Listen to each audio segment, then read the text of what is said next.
সময় বেশি নেই, আর ঘুমিয়ে থাকলে হবে না।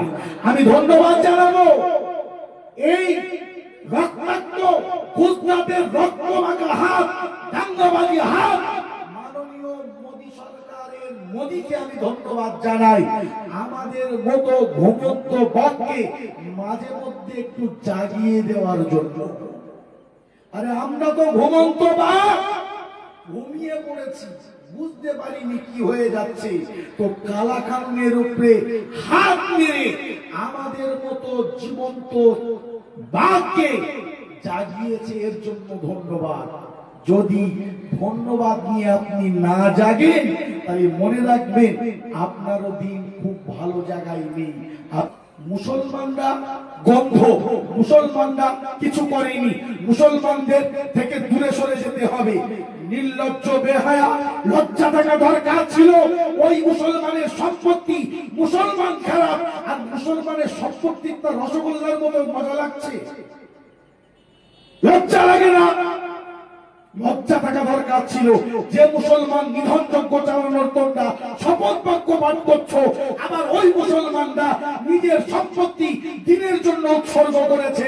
মুসলমানেরা মসজিদ মাদ্রাসার জন্য জমি দিয়েছে, অর্থ দিয়েছে, সব দিয়েছে। তোমরা কোন যুক্তিতে তার উপরে কালা কানুন তৈরি করে বাতববাড়ি ফলানোর চেষ্টা চালাচ্ছ? কিসের জন্য? কার জন্য? আমাদের তোমার মতো ওই রাক্ষসের হাতে আমাদের ভালো সাপোর্ট করতে চাই না। তোমার মতো রাক্ষসের হাতে আমরা আমাদের ভালো মন্দ বিচক্ষণ করার দায়িত্ব দিতে চাই না। আপনার পায়ের তলার মাটি থাকবে বলে আমার মনে হয় না। জাস্ট খুব স্বল্প বাক্যে বলার চেষ্টা করব। মনে রাখুন, ওয়াকফ মানে কি? আমরা সাধারণত জানি ওয়াকফ মিনিংস আমরা মসজিদের জন্য একটা জায়গা দান করে দিলাম, এই দানটা হলো ওয়াকফে লিল্লাহ। ওয়াকফ সম্পত্তির মালিককে খুব গুরুত্ব দিয়ে শুনুন। ওয়াকফ সম্পত্তির মালিককে, আর ওয়াকফ সম্পত্তির জন্য ইতিপূর্বে যারা ওয়াকফে লিল্লাহ করেছেন তার কতটা রেকর্ড, কতটা জমির পর্চা, কতটা জমির দলিল আছে সেটা আপনারাই ভালো জানেন। কি হয়েছে? এখানে মসজিদ হবে, কার জায়গা? রহমাতুল্লাহর জায়গা। ভাই মসজিদ হবে, যাও আমি এটা ওয়াকফে লিল্লাহ করে দিলাম। জায়গার কাগজপত্র আপন জায়গায়, ওয়াকফে লিল্লাহ করে দিলাম। ওখানে মসজিদে নামাজ হচ্ছে, ঈদগাহ ওয়াকফে লিল্লাহ, মাদ্রাসা ওয়াকফে লিল্লাহ, আপনি মসজিদের একটা জমি দান হয়েছে ওয়াকফে লিল্লাহ। এই টোটাল জমির এই জায়গা বা এই সম্পত্তির মালিককে বলেন, উনি ওয়াকফে লিল্লাহ বলেছে। মালিককে আল্লাহ। জোরে বলো আল্লাহ। এখন আল্লাহর সম্পত্তির উপরে কেউ ভাগীদারিত্ব ফলানোর চেষ্টা করলে আপনি মেনে নেবেন? যদি আপনার জমির উপরে আমি যে একটা খোঁটা পুঁতি দখল করার জন্য আপনি আমাকে ছাড়বেন না?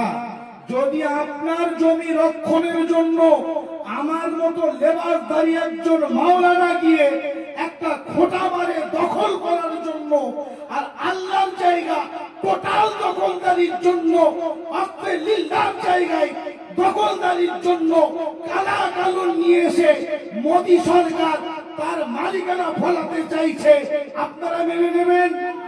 জোরে বলুন, মেনে নেবেন? আপনারা বলছেন তো মেনে নেব না। ওদিকে তো রাতের অন্ধকারে রাত ৩টের সময় লোকসভায় বিল তো পাস হয়ে গেছে, রাজ্যসভায় তো বিল পাস হয়ে গেছে, রাষ্ট্রপতি তো সেই বিলে সিগনেচার করে দিয়েছে, আইনে পরিণত হয়ে গেছে। করণীয় কি? দুদল বিভক্ত। একটা দল আরে আইন যখন হয়ে গেছে ওতে আর আমাদের প্রতিবাদ প্রতিরোধ করে কোনো লাভ নেই, আমরা আর পারবো না। আর একটা দল জীবন থাকতে মাঠ থেকে সরবো না। উহুদের ময়দানে খুব ছোট্ট বাক্যে বলছি, যখন উহুদের ময়দানে আল্লাহ রাসূল সাল্লাল্লাহু আলাইহি ওয়াসাল্লামের দাঁত মোবারক যখন শহীদ হলো, কিছুক্ষণের জন্য সাহাবীরা ঘিরে ধরলো, একদল মধ্যে আওয়াজ ছড়িয়ে গেল, আল্লাহ রাসূল আর নেই, ইন্তেকাল করে গেছেন, আল্লাহ রাসূল পর্দা নিয়েছেন। সাহাবীরা দুদলে বিভক্ত হয়ে গেল। অঝর নয়নে ক্রন্দনরত সাহাবীরা কাঁদলেন, আর যুদ্ধ করব না। কিসের জন্য যুদ্ধ করব? যার জন্য তো যুদ্ধ করছিলাম সেই মানুষটাই যখন নেই, আর যুদ্ধ করার কোনো প্রয়োজন নাই। আর একদল সাহাবী বললেন, আরে যে মানুষটা আমাদের জন্য শহীদ হয়েছেন, আমাদের জন্য শহীদ হয়েছেন, আমাদের জীবনের কি মূল্য আছে? আমাদের জীবনের কোনো মূল্য নেই।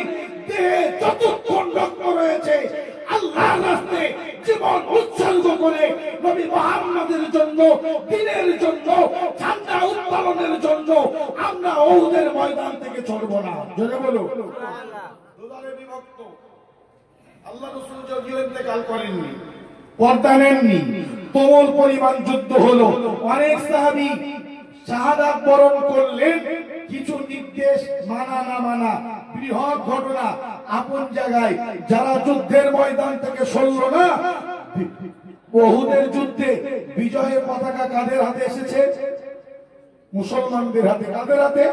মুসলমানদের হাতে। মনে রাখা দরকার রয়েছে, আজকের যে কালা কানুন, আজকের যে বিল পাস হয়েছে, আপনি যদি মনে করেন, আপনি যদি ভাবেন যে আইন হয়ে গেছে, করণীয় কি? দূর চাওয়াই হচ্ছে, ওয়াকফ তো আমার না, সম্পত্তি তো আমার না। মনে রাখা দরকার রয়েছে, ওয়াকফের মধ্যে আছে কি? আপনি মারা গেলে গোরস্থানে মাটি দেওয়ার জন্য একটা শংসাপত্র লাগবে। ও গোরস্থান আপনার নয়, কেন্দ্রীয় সরকারের দখলদারিত্বের স্থান পড়ে গেছে। আপনার গোরস্থানে শোয়ার জন্য আপনার পারমিশন নিতে হবে। এটা যাতাই মনে করেন না, এই মসজিদ আপনার। আপনি কি ভাবছেন? এটা আপনি জানেন, আমি জানি, মহল্লা জানে। যখন উপযুক্ত কাগজ ওখানে শো না করতে পারবে, মসজিদে নামাজ পড়ার অনুমতি থাকবে না। আপনি আমি এখন বলছি, উত্তরপ্রদেশে যেদিন আইন পাস হয়েছে তার পরের দিন উত্তরপ্রদেশে কয়েকটা গোরস্থানার উপরে বুলডোজার চালিয়ে, জেসিবি চালিয়ে টোটাল কবরকে সমান করে দিয়ে তার উপরে বিল্ডিং খাড়া হয়ে গেছে। কোথায় আছেন আপনি? কি ভাবছেন আপনি? আমার এলাকায় না, উত্তরপ্রদেশ। আপনি তো ভেবেছিলেন ফিলিস্তিনি যুদ্ধ হচ্ছে, আমার তাতে কি? গাজার রফা ধ্বংস হয়েছে, তাদের পুরো শ্মশান বানিয়ে দিয়েছে, তাতে আপনার কি? করতে করতে দেশ করতে করতে আপনার রাজ্যে চলে এসেছে, আপনার দেশের মধ্যে চলে এসেছে। উত্তরপ্রদেশ খুব দূরে নয়। কালকে পশ্চিম বাংলা দখল করবে না, কে গ্যারান্টি নেবে? কে গ্যারান্টি নেবে? এখনো যদি হাত বেঁধে বসে থাকি, মাননীয় দামোদর মোদীজি বলেছেন, আমি যে ওয়াকফের বিল পাস করেছি মুসলমানদের ভালোর জন্য, মুসলমানদের কল্যাণের জন্য। একটু মাঠ থেকে মাসির দরদ বেশি হয়ে গেছে না? আরে মনে রাখা দরকার রয়েছে, একটা বাঘ যদি এসে বলে, ফুচিতলায় এসে বলে, যদি আল্লাহ বাঘ শক্তি খুলে দেয় যে দেখো এখানে তো অনেক শিয়ালের উপদ্রব, তোমরা এক কাজ করো, এখানকার যা ছাগলগুলো আছে আমার দায়িত্বে রাখো, একটাও ছাগল নষ্ট হবে না। একটা বাঘের দায়িত্বে ছাগল ছাড়বেন?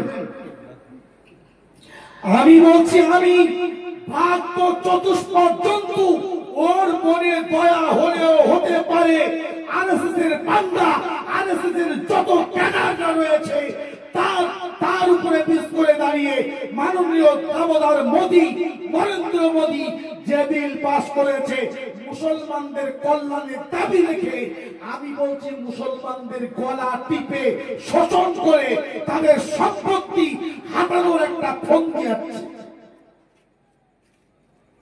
আপনার ভাবা দরকার, আপনি এখনো ঘুমিয়ে আছেন, এখনো ঘুমিয়ে আছেন। এ ঘুম যেদিন ভাঙবে, যে লেট করছেন, এ ঘুম ভাঙতে যদি বড্ড লেট হয়ে যায় কিন্তু আপনার কিছু করার থাকবে না। আপনি কোথায় বলছেন? গতকালের কলম পত্রিকা দেখে নেবেন।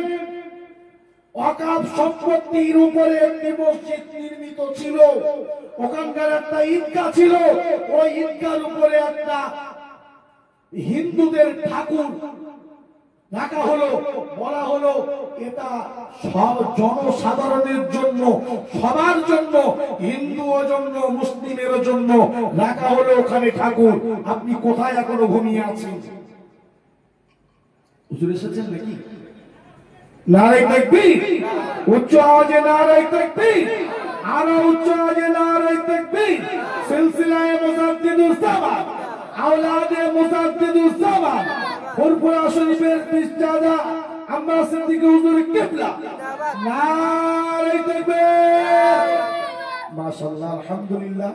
হুজুর এসেছেন, একটু নিয়ে স্টেজে আসবেন। আসা পর্যন্ত আরো দুটি বাক্য। আজকের মিটিং ছিল মিয়ারঘেরিতে, ওখানে অনেকগুলো সংগঠন ছিল। উল্লেখযোগ্যভাবে ইমাম মুয়াজ্জিন কমিটির সংগঠন ছিল, অল ইন্ডিয়া সুন্নাত ওয়াল জামাত কমিটির পক্ষ থেকে ছিল, যুব ফেডারেশন পক্ষ থেকে ছিল, জমিয়াত উলামায়ে হিন্দের পক্ষ থেকে ছিল। সমস্ত সংগঠনের নেতৃত্ব যারা ছিল, আমরা বসে, আমিও সেখানে ছিলাম।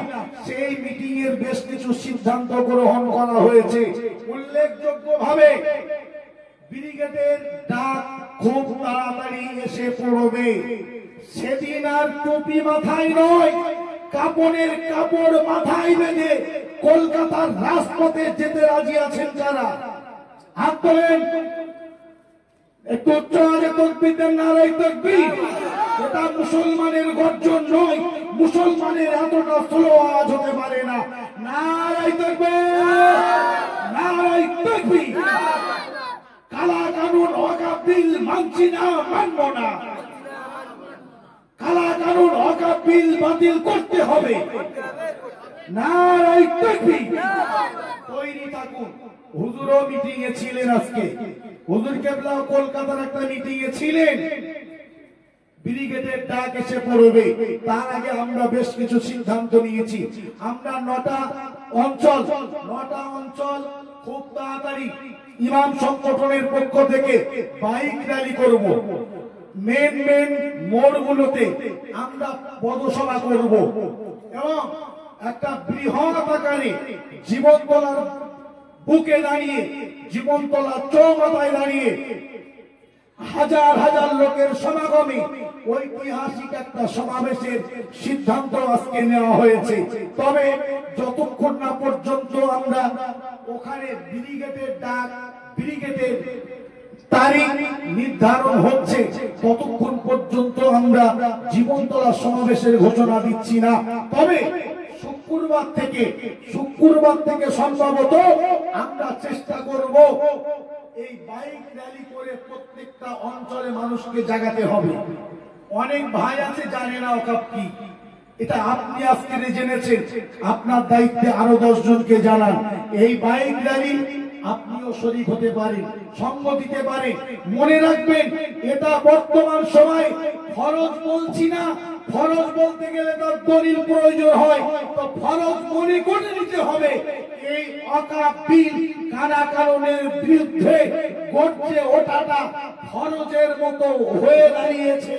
যদি আপনি এখনো পর্যন্ত সচেতন না হন, তাহলে মনে রাখতে হবে আগামী দিন আপনার পরিস্থিতি অত্যন্ত কঠিন হবে, অনেক কঠিন হবে। আপনি মনে করছেন আমার জমি, আমার মসজিদ, ও কোথাও একটা গিয়ে পড়ে নেব।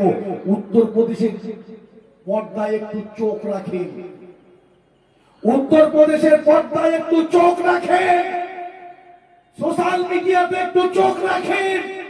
আপনি এখনো কি করে ঘুমিয়ে রয়েছে?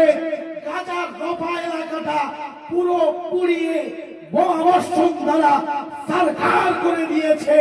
জীবন্ত ছোট ছোট বাচ্চাদেরকে ধরে ধরে গুলি করে জীবন্ত অবস্থায় তাদেরকে পুঁতে ফেলা হচ্ছে। কেন এখনো ঘুমিয়ে আছে?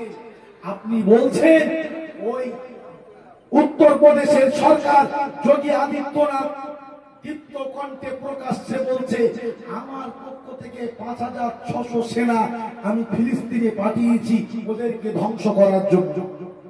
আরে যে ও যোগী আদিত্যনাথ অন্য দেশের মুসলমানদেরকে ধ্বংস করার জন্য ৫,৬০০ সেনা পাঠাতে পারে, আপনার রাজ্যে পাঠাবে না, এটা ভাবছেন কি করে আপনি বলুন? কিসের জন্য এখনো চুপ আছে? কিসের জন্য এখনো বোঝার চেষ্টা করছেন না? দুটো পায়ে হাত রেখে বলছি, যেখানে যেখানে অন্য ফিলিস্তিনি পাঠাতে পারে যোগী আদিত্যনাথ ৫,৬০০ সেনাকে পশ্চিমবঙ্গে মুসলমানদের ধ্বংস করার জন্য ও ৫,৬০০ না ৫,০০,০০০ সেনা পাঠাবে তৈরি থাকে। বিজেপির ক্যাডাররা তো শপথ বাক্য পড়ে নিয়েছে, মুসলিম নিধনযজ্ঞ চালাতে হবে, মুসলমানদেরকে দেশের থেকে তাড়াতে হবে, মুসলমানদেরকে এখানে রাখা যাবে না, ওদেরকে ধ্বংস করতে হবে, মারতে হবে, ধরতে হবে, কাটতে হবে। এই হচ্ছে ওদের শপথ বাক্য। আপনি জানেন আমরা হিন্দু ভাই, হিন্দু মুসলিম আমরা কাঁধে কাঁধ মিলিয়ে কিন্তু বসবাস করছি। আমরা কিন্তু হিন্দু ভাইদেরকে অন্য নজরে দেখি না, কারণ আমার কোরআন বলেছে, লাকুম দীনুকুম ওয়ালিয়া দীন, তোমার ধর্ম তোমার কাছে, তার ধর্ম তার কাছে। আমরা যখন দুর্গাপুজো হয় তখন কোনো বাধা সৃষ্টি করি না, আবার আমরা যখন ঈদের নামাজ পড়ি হিন্দু ভাইরা কিন্তু বাধা সৃষ্টি করে না। তবে এই যে আগুন জ্বালিয়েছে মুসলমানরা, সব আমাদের ধর্ম কেড়ে নিচ্ছে, ওদেরকে ভুল বুঝিয়ে করছে প্রত্যেকটা জায়গাতে। মুসলমানদের আর হিন্দুর ভিতরে কিন্তু একটা ভ্রাতৃত্ব ছিল, আছে এখনো, কিন্তু এই ভ্রাতৃত্ব ওদের ১৬ প্রয়োজনে আর থাকবে বলে তো আমার মনে হচ্ছে না, আর মনে হচ্ছে না। সময় বেশি নেই, আর ঘুমিয়ে থাকলে হবে না। আমি ধন্যবাদ জানাবো এই রক্তাক্ত গুজরাটের রক্তমাখা হাত, দাঙ্গাবাজি হাত, মোদীকে আমি ধন্যবাদ জানাই। আমাদের মতো ঘুমন্ত বাঘকে মাঝে মধ্যে একটু জাগিয়ে দেওয়ার জন্য। আরে আমরা তো ঘুমন্ত বাঘ, ঘুমিয়ে পড়েছি, বুঝতে পারিনি কি হয়ে যাচ্ছে, তো কালাকানুনের উপরে হাত মেরে আমাদের মতো জীবন্ত বাঘকে জাগিয়েছে, এর জন্য ধন্যবাদ। যদি ধন্যবাদ নিয়ে আপনি না জাগেন তাহলে মনে রাখবেন আপনারও দিন খুব ভালো জায়গায় নেই। আমরা বলছে ওয়াকফ সম্পত্তি, রেলের সম্পত্তির পরে পশ্চিমবঙ্গে সব থেকে যদি বেশি সম্পত্তি থেকে থাকে মুসলমানদের ওয়াকফ সম্পত্তি, ওটা ওদের দাবি। ভালো কথা, মুসলমানরা গন্ধ, মুসলমানরা কিছু করেনি, মুসলমানদের থেকে দূরে সরে যেতে হবে। নির্লজ্জ বেহায়া, লজ্জা থাকা দরকার ছিল। ওই মুসলমানের সম্পত্তি, মুসলমান খারাপ, আর মুসলমানের সম্পত্তির তো রসগোল্লার মতো মজা লাগছে, লজ্জা লাগে না? লজ্জা থাকা দরকার ছিল। যে মুসলমান নিধনযজ্ঞ চালানোর তোমরা শপথ বাক্য পাঠ করছো, আবার ওই মুসলমানরা নিজের সম্পত্তি দিনের জন্য উৎসর্গ করেছে। মুসলমানেরা মসজিদ মাদ্রাসার জন্য জমি দিয়েছে, অর্থ দিয়েছে, সব দিয়েছে। তোমরা কোন যুক্তিতে তার উপরে কালা কানুন তৈরি করে বাতববাড়ি ফলানোর চেষ্টা চালাচ্ছ? কিসের জন্য? কার জন্য? আমাদের তোমার মতো ওই রাক্ষসের হাতে আমাদের ভালো সুপোর্ট করতে চাই না। তোমার মতো রাক্ষসের হাতে আমরা আমাদের ভালো মন্দ বিচক্ষণ করার দায়িত্ব দিতে চাই না। মুসলমান আমরা যারা আছি আমরা বুঝি আমরা কিভাবে আমাদের ভালো মন্দ বুঝে নেব। সুতরাং আমি আবার বলছি, আজকের এখানে যারা উপস্থিত রয়েছে, উপস্থিত জনমণ্ডলীর দায়িত্ব হলো প্রত্যেকটা পরিবারকে আপনারা জাগান। মনে করবেন যেদিন ডাক দেবে যে এখানে যেতে হবে, আপনার মুসলিম কমিউনিটির জন্য, আল্লাহর জন্য সময় দিতে হবে, সময় দিতে হবে। আপনি যদি মনে করেন ও ওরা কজন মিলে করছে করুক, বিশ্বাস করুন যে কথা থেকে আমি ফিরে এসেছি, আইনে পরিণত হয়ে যাওয়ার পরেও কি এ বিল প্রত্যাহার করা সম্ভব? 100% না হলেও আমি বলছি সম্ভব। কেন?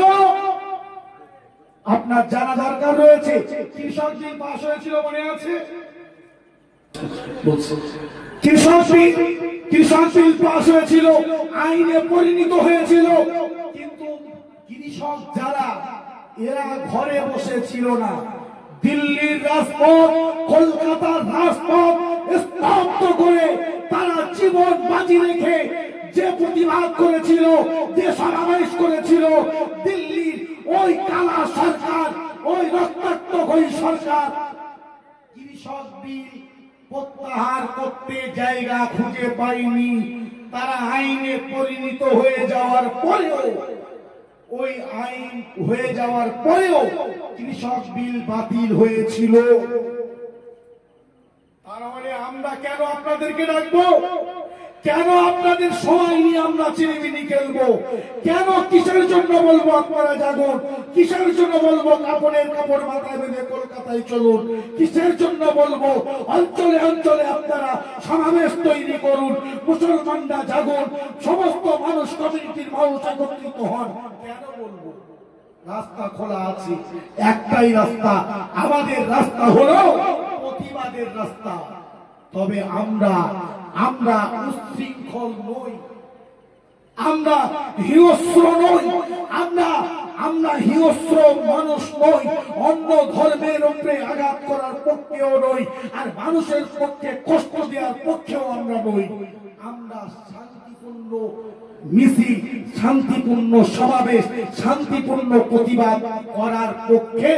আপনি মনে রাখুন, আপনি এই যে কলম, আপনি লাখো রক্তাক্ত, যতই রক্তাক্ত করে তার থেকে দামি হলো কলমের খোঁচা। আমরা শুধু সমাবেশ করে ক্ষান্ত হবে না।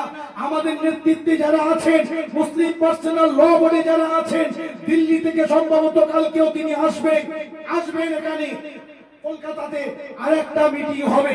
সুতরাং তাদের নেতৃত্বে, আপনার পশ্চিমবঙ্গে যত অরাজনৈতিক সংগঠন রয়েছে তাদের নেতৃত্বে একটা সুষ্ঠু সমাবেশ করতে চলেছে। তাদের নেতৃত্বে তারা নেতৃত্ব দেবে, উপস্থিত হবে। আমরা পানা পুকুরে ঢিল মাতার মতো ঢিল মারলাম, পানা সরে গেল, আবার পানা একত্রিত হলো, এরকম সমাবেশের পক্ষে আমরা বলছি না। আমরা যদি এই কালা কানুন যতক্ষণ না প্রত্যাহার করছে, তাতে যদি অবস্থান বিক্ষোভ করতে হয়, আমাদের মুসলিম নেতৃত্ব যারা আছেন, মুসলিম পার্সোনাল ল বোর্ডে যারা আছেন, তাদের কাছে আমরা অনুরোধ জানিয়েছি। আমরা এই মজলিসের মধ্য দিয়ে, মিডিয়ার মধ্য দিয়ে এটাও অনুরোধ জানাচ্ছি, অবস্থান বিক্ষোভ করতেও রাজি আছি। যতক্ষণ না পর্যন্ত কালা কানুন প্রত্যাহার করবে, ততক্ষণ পর্যন্ত কলকাতার রাজপথে যদি বসে থাকতে হয়, আমরা বসে থাকতে পারবো না। পারবেন? কারা পারবেন? আল্লাহর রাস্তায় তাকবীর দেন, নারে তাকবীর, নারে তাকবীর। মুসলমানরা সব পারে। লা ইউমিনু আহাদুকুম হাত্তা আকুনা আহাব্বা ইলাইহি বিওয়ালাদিহি ওয়া আলিদিহি ওয়ান নাসি আজমাইন। আল্লাহর রাসূল তো বলেছেন, লা ইউমিনু আহাদুকুম হাত্তা আকুনা আহাব্বা ইলাইহি। তোমাদের মধ্যে কেউ যেন ঈমানদার বলে দাবি না করতে পারে, কেউ যেন ঈমানদার বলে নিজেকে প্রকাশ না করে, হাত্তা, ততক্ষণ পর্যন্ত, আকুনা আহাব্বা ইলাইহি, যতক্ষণ না পর্যন্ত আল্লাহ এবং তার রাসূলকে অধিক পরিমাণ ভালো না বাসবে। ভালোবাসার নাম কি ঘরে তাসবিহ পড়া? ভালোবাসার নাম কি শুধু জিকির করা? আজকের আল্লাহ যদি কিয়ামতের দিবসে জিজ্ঞাসা করে, ওহে মানুষ, তোমার কাছে আমি প্রশ্ন করছি, আমার সম্পত্তিতে যখন আঘাত করেছিল কিছু নরপিশাচ, চতুষ্পদ জন্তু নামীয় মানুষগুলি, তোমরা কি করেছিলে? আল্লাহর প্রশ্ন থেকে আমরা পরিত্রাণ পাবো? আল্লাহর প্রশ্ন যদি করে, আল্লাহ তো নিজে বলেছে এটা হক লিল্লাহ, মানে আল্লাহর সম্পত্তি, আর আল্লাহ সম্পত্তি গ্রহণ করতে চলেছে কিছু নরপিশাচরা। আর তার ব্যাপারে যদি সদার্থ ভূমিকা আপনার না থাকে, তাহলে মনে রাখুন আপনার নামাজ পড়ে পড়ে কপালে দাগ হয়ে যাওয়া, নামাজ পড়ে পড়ে পায়ে দাগ হয়ে যাওয়া খুব বেশি কাজে আসবে না, খুব বেশি কাজে আসবে না। সুতরাং আমি দীপ্ত কণ্ঠে বলছি, মুসলমান একত্রিত হতে হবে। শান্তিপ্রিয় হিন্দু যারা, তাদেরকেও মানা করবেন না, তাদেরকেও আমাদের সঙ্গে নেন। হিন্দু ভাইরা যারা খুব ঠান্ডা মাথার মানুষ, যারা শান্তিপ্রিয় হিন্দু, যারা কখনো তাদের সঙ্গ দিচ্ছে না, মনে রাখুন এই সরকার যেটা বিজেপি বলছে হিন্দু দরদি, হিন্দুর ভোটে যেটা এমএলএ, হিন্দুর ভোটে যেটা সংসদ, এরা তো শুধুমাত্র মুখের কথা। এই আরএসএস যারা, এরা পশ্চিমকালে বাঙালি হিন্দুর কল্যাণ চাইনি, আগামীতেও চাইবে না। মনে রাখুন, আজকের যেমন আমাদের সম্পত্তি নিয়ে টানাটানি হচ্ছে, হিন্দু ভাইদের জন্য বলছি, আমি উচ্চ আওয়াজে দীপ্ত কণ্ঠে বলছি, আপনাদেরও মন্দিরের জায়গা দখল করার জন্য পরবর্তী আইন রেডি হচ্ছে, তৈরি থাকুন। তবে এখন যদি আপনি আমাদের সঙ্গ দেন, আপনারা যদি আমাদের সঙ্গ দেন, আমরা এই মঞ্চ থেকে ঘোষণা দিচ্ছি, কালকে যখন আপনাদের উপরে নরপিশাচের হাত পড়বে, মুসলমানও আপনাদের থেকে দূরে থাকবে না। কারণ দিল্লিতে বসে যতই চেষ্টা চালাক, হিন্দু মুসলিম ডিভাইডেড করার চেষ্টা চালাক, যতই আগুন জ্বালানোর চেষ্টা করুক, দেশের শান্তিপ্রিয় মানুষ, দেশের শান্তিকামী মানুষ, হিন্দু হোক, মুসলিম হোক, জৈন হোক, খ্রিস্টান হোক, যে দলের মতবাদের মানুষ হোক না কেন, কখনোই চাইনি, আগামী দিনও চাইবে না। আমি মনে করছি এটা প্রতিরোধ আপনার রাজনৈতিক প্ল্যাটফর্ম আলাদা, রাজনৈতিক প্ল্যাটফর্ম নিয়ে আমার কোনো প্রশ্ন নেই। তবে মনে রাখা দরকার রয়েছে, কোন ক্রমে যদি নরপিশাচরা গদিতে বসতে পারে, আগামী দিনের জন্য এই এবিপি আনন্দের সুমন আপনারা অনেকেই দেখেন, লক্ষ্য রাখবেন, গতদিনে বলেছে যে সিনিয়র মাদ্রাসার থেকে মাথা ব্যথা হলো আমাদের খারিজি মাদ্রাসাগুলো। তথ্যগুলো নেই ওদের দৃষ্টিভঙ্গিমায়। খারিজি মাদ্রাসা মানে জীবনতলা আমিনিয়া মাদ্রাসাতুল বানাত খারিজি মাদ্রাসা, সারাঙ্গের মাদ্রাসা খারিজি মাদ্রাসা, যেগুলো বেসরকারি, এই মাদ্রাসাগুলো ওরা বন্ধের জন্য ষড়যন্ত্র চালাচ্ছে। আপনি কি ভাবছেন ও চা করে করবে? এই একটা গল্প আছে না, আমার ঘরে চোর ঢুকেছে, ও ঢুকেছে, আমি তবু দেখছি, জিনিসপত্র গুলো গোছাচ্ছে দেখছি, আমি ভাবছি দেখি কি করে, ব্যাগ ভর্তি করে জিনিসপত্র নিয়ে চলে যাচ্ছে, তখনও ভাবছি, চলে গেল, তখনও ভাবছি। আপনার ভাবনাটা ভাবনাই থেকে যাবে। আপনি ভাবছেন বাইরের দেশ, ভাবছেন উত্তরপ্রদেশ, ভাবছেন বিহার, ভাবছেন পাটনা, ভাবছেন আসাম, ভাবছেন এসে গেল পশ্চিমবঙ্গে। ভাবনা ভাবনাই থেকে যাবে। গোটা রাজ্যের মানুষ উত্তাল হয়েছে, টোটাল যত রাজ্য রয়েছে সমস্ত রাজ্যের মানুষ আকামের বিরুদ্ধে মাঠে নেমেছে। পশ্চিমবঙ্গের বহু মানুষ এখনো জানি না। সুতরাং আর ভাববেন না, আর ভাবার দিন নেই, ফিরে আসুন।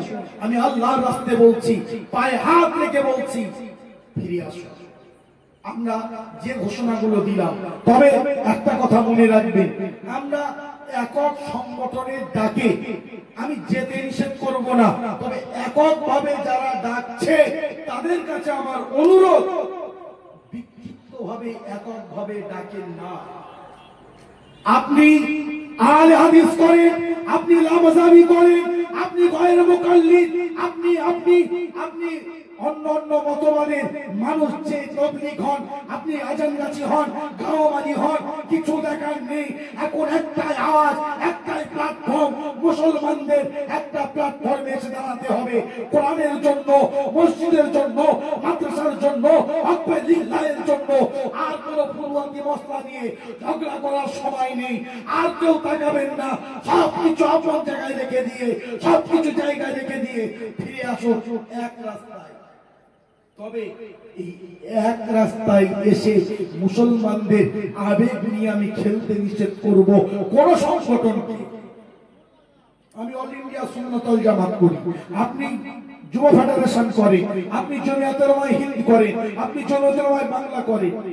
এখন আর সব সংগঠনকে এক হতে হবে, আর সব সংগঠন মিলে যেখানে ডাক দেবে সেখানে ঝাঁপিয়ে পড়তে হবে।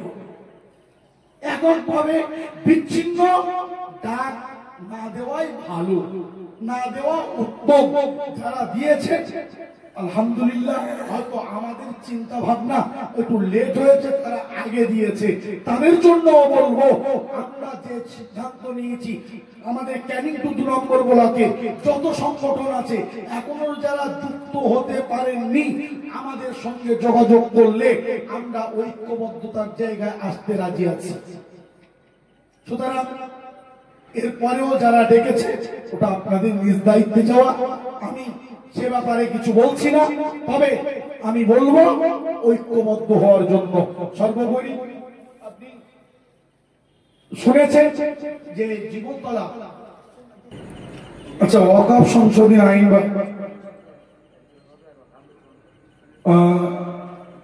আইন বাতিলে, সংশোধনী আইন বাতিলের দাবিতে ক্যানিং মুসলিম জাগরণ কমিটির ডাকে আগামী 13 এপ্রিল রবিবার গোবিন্দনগর স্কুল মাঠে একটা সমাবেশ ডাকা হয়েছে। বহু মসজিদ পক্ষ থেকে ডেকেছে, সেখানে যাওয়ার জন্য ভাই আবেদন করেছেন। মহানা কামরুজ্জামান সাহেবও থাকবে, অন্য সাংগঠনিক নেতৃত্বরাও থাকবেন।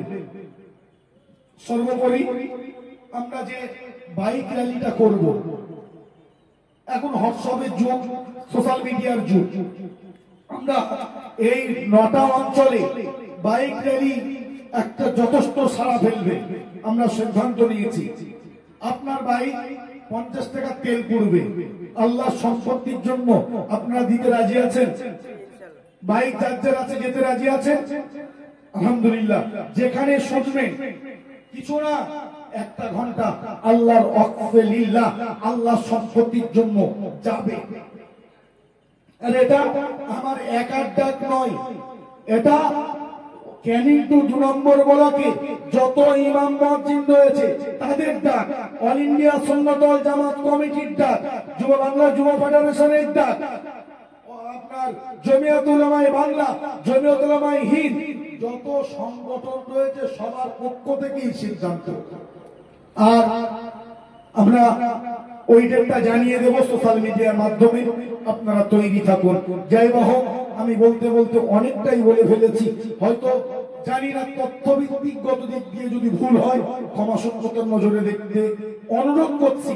তবে বাংলার জনগণ এই মুহূর্তে ব্যাপক পরিমাণ তেগে রয়েছে এই ব্যাপারে ঝাঁপিয়ে পড়ার জন্য, এটা কিন্তু আমি জানি। হয়তো লজ্জা খাতিরে বলছি, অনেকে নামাজ পড়েন না, কিন্তু ওয়াকফের ব্যাপারে যথেষ্ট একদম পাখির চোখ করে বসে আছে যে কখন ডাক করবে কলকাতার রাজপথে। এরকম থাকা আমি মনে করি একটা ইমানি জজবা। এই জজবাটা থাকা এটা ইমানি জজবা, অন্য কিছু নয়। যাই হোক, আপনারা সচেতন হন, চোখ কান খোলা রাখুন, এবং পরিশেষে আমি এটাও বলবো